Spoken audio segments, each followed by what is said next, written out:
The end of study should be to direct the mind towards the enunciation of sound and correct judgments on all matters that come before it.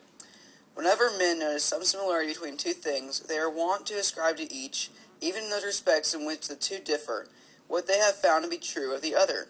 Thus they erroneously compare the sciences, which entirely consist in the cognitive exercise of the mind, with the arts, which depend upon an exercise and disposition of the body.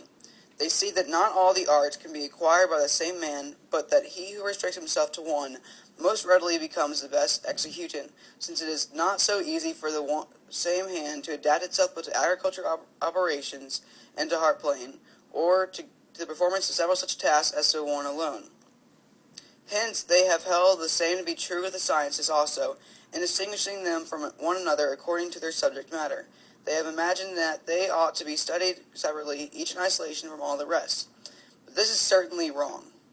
For since the sciences taken altogether are identical with human wisdom, which always remains one and the same, however applied to different subjects, and suffers no more differentiation proceeding from them that the light of the sun experiences from the variety of things which it illumines, there is no need for minds to be confined at all within limits, for neither does the knowing of one truth have an effect like that of the acquisition of one art, and prevent us from finding out another. It rather aids us to do so. Certainly it appears to be strange that so many people should investigate human customs with such care, the virtues of plants, the motion of stars, transmutations of metals, and the objects of similar sciences, while at the same time practically none bethink themselves about good understanding or universal wisdom, though nevertheless all other studies are to be esteemed not so much for their own value as because they contribute something to this. Consequently, we are justified in bringing forward this as the first rule of all, since there is nothing more prone to turn us aside from the correct way of seeking out truth than this directing of our inquiries, not towards our general end, but towards certain special investigations. I do not here refer to perverse and censorable pursuits like empty glory or base gain.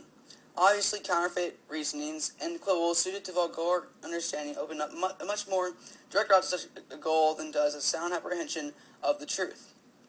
But I have in view even honorable and laudable pursuits, because these mislead us in a more subtle fashion. For example, take our investigations of those sciences conducted to the conveniences of life, or which yield that pleasure which is found in the contemplation of truth, practically the only joy in life that is complete and untroubled with any pain. There we may indeed expect to receive the legitimate fruits of scientific inquiry.